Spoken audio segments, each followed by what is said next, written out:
کیونکہ اسٹوڈیو میں آہستہ آہستہ رونقیں بڑھتی جا رہی ہیں.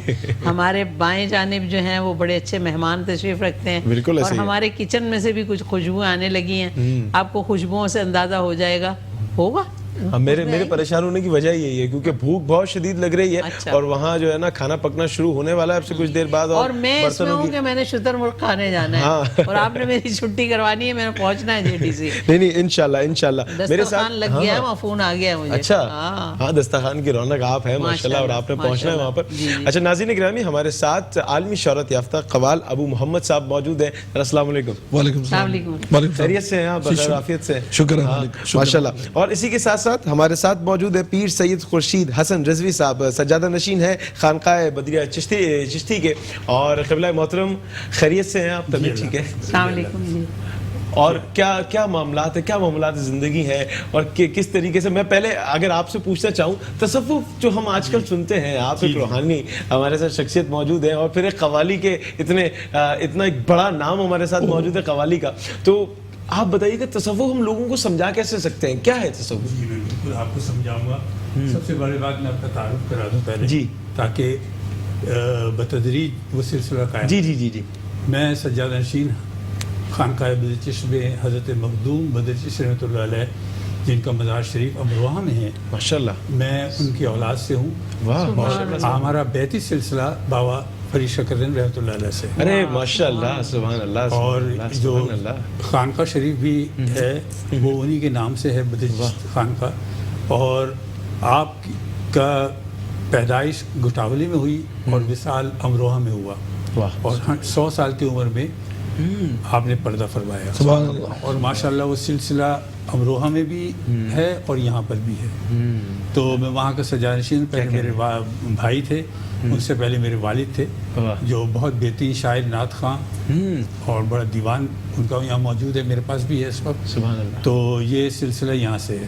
اب تصوف کی بات جو ہے وہ ایسی ہے, تصوف کے لیے اگر پوری رات بات کری جائے تو کم ہے. تصوف کی اتنی کڑی ہے. کیا بات.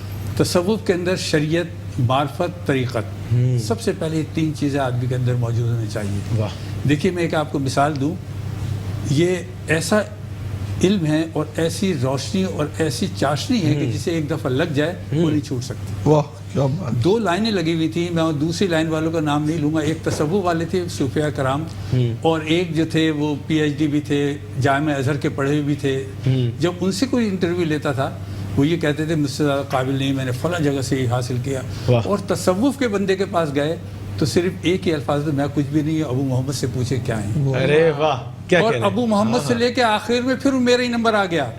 اپنے آپ کو فنا کر لینا اور بالکل فقیری عاجزی, اور اس کے بعد یہ حاصل ہوتا ہے. اللہ اکبر, اللہ کیا بات. تصوف یہ چیز ہے. کیا بات, زبردست. اچھا ابو محمد صاحب, میں آپ سے پوچھنا یہ چاہوں گا کہ قوالی, چونکہ آپ ماشاءاللہ ایک نام رکھتے ہیں قوالی کے اندر, کیسے شوق اٹھا, کس چیز نے انٹریکٹ کیا, کس چیز سے یہ چیز ذہن میں آئی کہ یار مجھے یہ کام کرنا چاہیے؟ تھوڑا سا وقت دیں مجھے. جی بالکل. پہلے تو میں بتاؤں کہ اس وقت خورشید, ہم لوگ ان کو خورشید میاں کہتے ہیں. واہ. ایک ادباً بالکل, تو بہت کم الفاظوں میں بہت جامع آپ کو تفصیل بتا دیے تصوف کی. بالکل ایسے. اگر جو لوگ سن رہے ہوں گے, جو طالب ہوں گے, وہ اس کو آسانی سے اپنے مقام تک پہنچ جائیں گے. بالکل ایسے.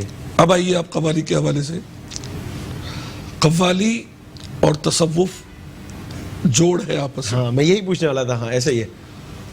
لوگ کہتے ہیں کہ قوالی یا سما, جو قوالی سے اوپر کا درجہ ہے, اس میں صوفی یا مشائخ اپنا پوائنٹ پا لیتا ہے, جو مائل سٹون اس کا ہوتا ہے, یا جو اس کی خواہشات ہوتی ہیں, اپنے رب سے ملنے کا, اپنے محبوب سے ملنے کی جو خواہش ہوتی ہے, جو طلب ہوتی ہے, وہ قوالی ایک ذریعہ ہے. جی بالکل صحیح.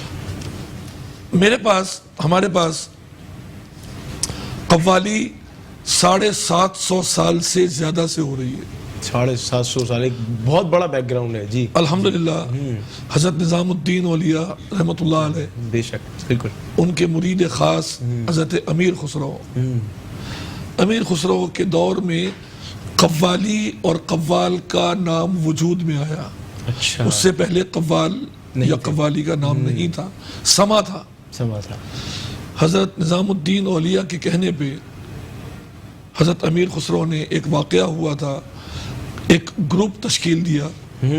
اس وقت اس گروپ کو قوال بچے کہا جاتا تھا.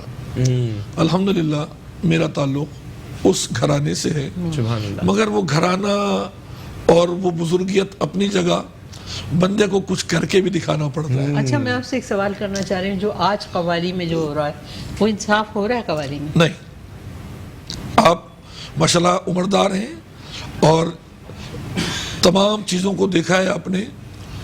قوالی اچھے مضامین, اچھے میسیجز جو انسان تک جائیں, جو روح کو معطر کرے, جو آپ کو کسی کے عشق میں مبتلا کرے. کیا کہنا, چاہے وہ آپ کسی کو بھی اس کا نام رکھ لیں, آپ اللہ سے عشق کر رہے ہیں, رسول صلی اللہ علیہ وسلم سے عشق کر رہے ہیں, کسی بھی بزرگ ہستی سے عشق کر رہے ہیں, اپنی ماں سے عشق کر رہے ہیں, تو وہ آپ کو وہاں پہنچاتا ہے. جو آج کل قوالی ہو رہی ہے وہ قوالی نہیں ہے, اس کو آپ انٹرٹینمنٹ تو کہہ سکتے ہیں مگر وہ قوالی نہیں ہے. مگر ڈیپینڈ کرتا ہے, آپ بالکل تھوڑی سی آپ انہی سے صوفیوں کی جو محفل ہوتی ہے اس میں آپ کلام سنیے, بالکل مختلف ہوتا ہے, بالکل مختلف ہوتا ہے. کیونکہ آج کل لوگ ایسے ہو گئے ہیں کہ انہیں حالت مجبوری اس طرف ہے. مگر اگر سما کا جہاں تک تعلق ہے, جو ایک بڑا اچھا لفظ سرکار یہی کہنے کا مطلب تھا کہ سما کا کچھ ایک اور ہی الگ رنگ ہوتا ہے. سما کا مقصد سننے کا, اور لہن کے ساتھ جو سنا جاتا ہے اسے بھی سما کہتے ہیں. سبحان اللہ. جب منقبت یا حمد پیش کی جاتی ہے یا نعت پیشی کی جاتی ہے اور ساتھ میں پیش کی جاتی ہے تو اسے لہن کے ساتھ جب پیش کیا جاتا ہے اسے سما کہتے ہیں. کیا کہتے بے ہیں. شک سرکار. اور یہ انہی, میں تو والد صاحب کو میری خوش قسمتی ہے, کیا ان کی عربی اور کیا فارسی تھی, میں نے اس وقت ان کو سنا ہے. ماشاءاللہ. اب دیکھیے آپ نے ہماری جو رہنمائی کی اور ہم نے آپ سے سنا, وہ کتنی اچھی بات. اور آپ نے جیسے بتایا کہ آپ کا تعلق اتنا الحمدللہ اللہ کا کرم ہے, وہ میں نے صرف اس لیے بتایا ہے کہ وہ انہوں نے سوال کیا تھا. میں اس بات کا قائل ہوں کہ میں کیا ہوں. واہ, بالکل, کہ بھئی میں نے بڑوں کے نام تو جوڑے میرے ساتھ, آیا میں بھی کچھ ہوں یا نہیں ہوں. تو اللہ نے اپنے کرم سے نوازا ہے, لوگ سنتے ہیں ملک میں بھی بیرون ملک بھی.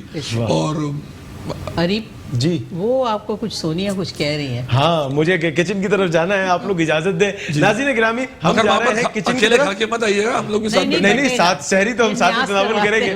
ناظرین گرامی, میں جا رہا ہوں کچن کی طرف, اور کچن میں آپا سونیا ہمارا انتظار کر رہی تھی. کیسی ہیں آپ, خیریت سے؟ جی ہاں.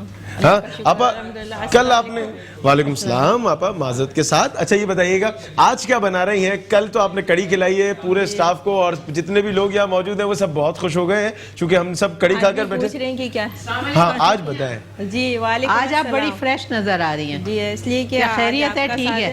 نہیں, کل آپ ذرا اداس سی تھی. جی ہاں. کیا پہلے روزے کی وجہ سے تھی نہیں, یا شوہر ساتھ نہیں آئے تھے اس لیے؟ شوہر ساتھ تھے لیکن وہ یار آپ پتہ ہے کہ آپ بالکل ہی کوئی اتنی لاڈلی ہیں, کبھی بیٹے کے ساتھ کبھی شوہر کے ساتھ, یہ اتنے ناز کیوں اٹھاتے ہیں آپ کے؟ آپ ان کو ڈرا کے رکھتے ہیں. میں ہوں ایسی اس لیے اٹھاتے ہیں. آپا کہہ رہی ہیں میں ہوں ایسی, ابھی آپ کے میاں کا بھی انٹرویو لوں گی. ہاں لیجیے گا, جی بالکل, وہ خود بتائیں گے آپ کو. آپا کیا بنا رہے ہیں آج؟ بنا رہے ہیں دم قیمہ. دم قیمہ. یہ کیا ہوتا ہے دم قیمہ؟ قیمے پہ دم پڑ کے؟ جی ہاں, دم پڑ اس پہ اس کا جو ہے نا کوئلے کا دم لگاؤں گی میں. اچھا, میرے آج تک سمجھ نہیں آیا تھا, آج آپ نے مجھے بتایا. میں سمجھتی تھی خواتین قیمہ رکھ کے اس میں کوئی پھونک نہیں پھونکتی نہیں ہے, بس وہ کوئلے سے پھونک دیتے. نہیں سونیا صحیح بتاؤ, میاں پہ پھونکے مارتی ہو نہیں؟ نہیں, اللہ کا شکر ہے. کوئی ترکیب بتا دو, آج خواتین دیکھ رہی ہوں. ترکیب یہ ہے خاموشی. خاموشی. اچھا یار, یہ دنیا کی کیسی خاتون ہے جو کہہ رہی خاموشی؟ یہ پہلی خاتون ہے, ایک آپ ہیں اور ایک یہ ہمارے پاس. یہ دونوں اپوزٹ پولز آ گئے ہمارے پاس. نہیں نا, میرے پاس تو میاں ہے ہی نہیں, وہ کسی اور سیارے پہ اتر گیا. اچھا اچھا, آپ شروع کریں. کیا کر رہی ہیں آج, کیا چیزیں ہیں؟ آج بنا رہی ہوں میں دم قیمہ. واہ بھائی, یہ کھل گیا ہے. کیا اس میں کون سا قیمہ یوز ہوتا ہے؟ یہ ہے دم قیمہ, چکن